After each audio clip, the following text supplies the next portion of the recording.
Hello everyone, কেমন আছো সবাই? আশা করছি তোমরা সবাই অনেক ভালো আছো, আর আমিও কিন্তু অনেকটাই ভালো আছি। তো যাই হোক, সবার প্রথমে তোমাদেরকে বলি, আজ কিন্তু আমাদের 4th অ্যানিভার্সারি বলে কিন্তু আজ সারাদিনে কোনো রকম ভাবে স্পেশাল কোনো প্ল্যান প্রোগ্রাম করা হয়নি। এখন আমাকে তো রেডি হতে বললে, তুমি শুয়ে আছো, তোমার কি কোনো ইচ্ছে নেই যাওয়ার? তাহলে রেডি হতে বলার কি মানে, কি দরকার ছিল? সারাদিন তো একদম শুয়ে বসে কাটিয়ে দিলে, আবার এখন ওই তো নকশা শুরু করেছো। কি কিছু বলো, তাই তো করলে, কাজ করলে কিছু করলে না, এখন হঠাৎ করে বলছো রেডি হও। আমাকে রেডি করে দিয়ে উনি শুয়ে আছে। না রেডি হও, নাকি জামা প্যান্ট খুলে ফেলবো এবার? গরমে ভালো লাগছে না। ফাইনালি রেডি হয়ে গেছে, আর তোমাদের দাদা ভাই এখনো রেডি হয়নি, যে সবকিছুতে লেট। তো চলো দেখি ঘরে কি করছে।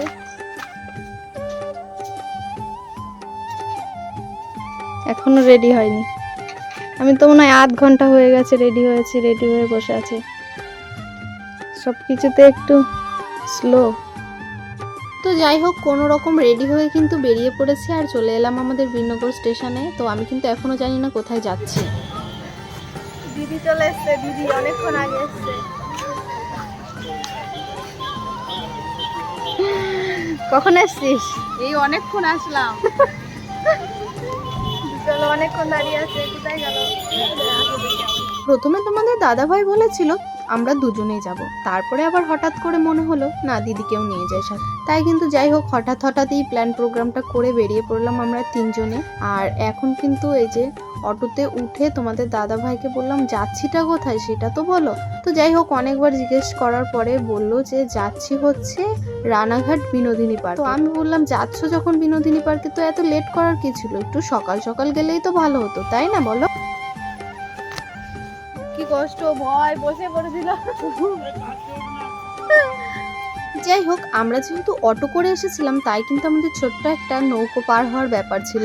আর আমার দিদি কিন্তু নৌকোর মধ্যে উঠে বসে পড়েছিল। আসলে ওর নাকি নৌকোতে ভীষণ ভয় লাগে। যাই হোক, দেখো এদিকে আমরা কিন্তু ফার্স্ট টাইম, কোনোদিনও আসিনি, তো তাই কোন দিকে যাবো না যাবো বুঝতে পারছি না। তো যাই হোক, ফাইনালি অনেক ঘুরে ঘুরে জিজ্ঞেস করে কিন্তু চলে এলাম। মানে দেখাও যাচ্ছিল, বাট কোন রাস্তা দিয়ে আসবো না আসবো সেটাই আর কি। তো যাই হোক, এদিকে দেখো তোমাদের দাদাভাই কিন্তু টিকিটটা কেটে নিচ্ছে আমাদের তিনজনের জন্য। তো এবার আমরা আস্তে আস্তে ভেতরে যাব। তো চলো ফার্স্ট টাইম দেখি কি আছে না আছে। গাইস দেখো, ফাইনালি কিন্তু চলে আসলাম বিনোদিনী পার্কে, আর এখন ভেতরে যাব। তো চলো ভেতরে যাওয়া যাক। ফাইনালি কিন্তু ভেতরে একদম চলে এসেছি, আর এসে যা দেখছি, মানে পার্কটাতে সেরকম একটা ভিড় নেই, রাত হয়ে গেছে যেহেতু, এখনই 6:30টার মতো এরকম বাজে, সন্ধ্যা। তো যাই হোক, তো চলো দেখি ভেতরটায় কি আছে না আছে, সমস্তটাই ঘুরে ঘুরে আর যতটুকু যা সম্ভব হয় সমস্তটাই তোমাদের সঙ্গে শেয়ার করার চেষ্টা করব। তো চলো, রাতের ভিডিও আর কি দেখাবো তোমাদেরকে, দিনের বেলায় হলে হয়তো আরো বেটার লাগতো দেখতে। চলো যাই হোক, দারুণ লাগছে আলোগুলো, সুন্দর চারিদিক।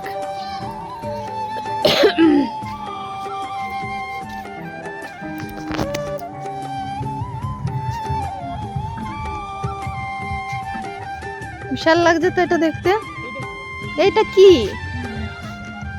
যাই হোক, দেখো চলে এসছে কিন্তু বিনোদিনী পার্কে, আর রাতের বেলাতে সেরকম খুব একটা ভিড় নেই।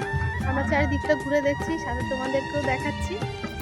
দেখো, জানো তো এই 4 বছর হয়েছে আমাদের বিয়ে হয়েছে। প্রতি বছরই কিন্তু অ্যানিভার্সারিতে কোনো না কোনো একটা প্রোগ্রাম থাকে। তো এই 4 বছর বিয়ে হয়েছে, 3 বছর কিন্তু বাড়িতেই প্রোগ্রাম করা হয়েছিল কোনো না কোনো ভাবে। তো এই বছরটা একটু আলাদা, বাইরে বেরোলাম মানে ঘুরতে। সত্যি কথা বলতে তোমাদের দাদা ভাই কিন্তু খুব শৌখিন একটা মানুষ বলতে পারো। যেই দিনগুলো আমাদের কাছে স্পেশাল, সেগুলো স্পেশালই থাকবে, তোমাদের দাদা ভাই সব সময় বলে। একটুখানি ঘুরেই হাঁপিয়ে গেছি, আমি এখানে বসে পড়েছি, আর এই যে দিদি এখানে বসে পড়েছে। দেখো, রাতের বেলাতে তো সেরকম কিছু দেখার নেই, জাস্ট একটু ঘুরতে আসলাম, টাইম পাস। তো তোমাদের দাদা ভাই কিন্তু আজকে মনোযোগ সহকারে ক্যামেরা করছে। এই দেখো, ক্যামেরাম্যান। কি বার করছিস? এ তাকাও। কি জায়গা এটা? কিন্তু আমি কতদিন এই তোমাদের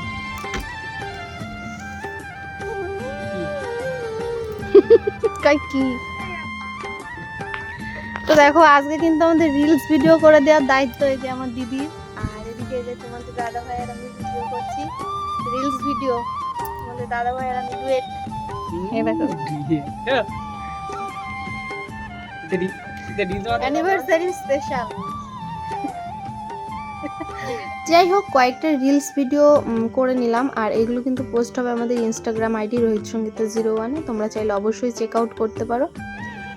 তো দেখো এই যে এবার এই জায়গাটাতে চলে আসলাম, বাচ্চাদের সব খেলনার মানে জায়গাটা। তো দিনের বেলায় আসলে হয়তো আরো বেশি সুন্দর লাগতো, বাট আমি আসতে পারিনি, কাজের চাপ ছিল সেই কারণে। তো রাতের বেলা এসেছি, যতটুকু যা পারলাম তোমাদের সঙ্গে শেয়ার করলাম। কি করবো বলো গাইস? কি করে এটা মধ্যে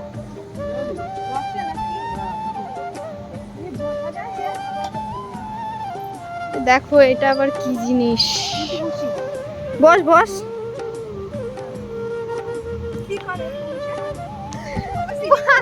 পড়ে যাবি। তো গাইস দেখো আমি একটুখানি বাচ্চাদের মতো বসে পড়েছি খেলতে, বেশ মজা লাগছে। এজন্য বলি বাচ্চারা পার্কে আসার জন্য বায়না কেন করে।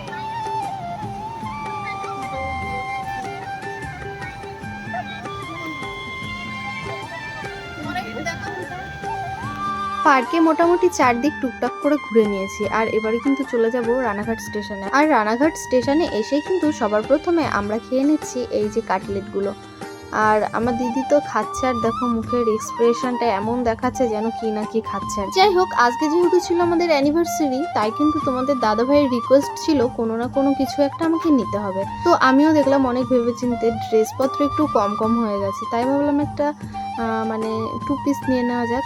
আর হ্যাঁ, সবার প্রথমে বলে দিই আমরা কিন্তু চলে এসেছি পুরোপুরি বীরনগরে, আর এখান থেকেই আমি ড্রেসপত্র কিনি। তো চলে আসলাম এই দোকানে, আর দেখছি কোনটা নেব কি নেব না, কোন কালারটা পছন্দ হচ্ছে কি হচ্ছে না। আর এই দাদা ভাই কিন্তু খুব সুন্দরভাবে দেখাচ্ছে একটার পর একটা। তো চলো এখান থেকে একটা ড্রেস নিয়ে সোজা চলে এলাম বিরিয়ানির দোকানে।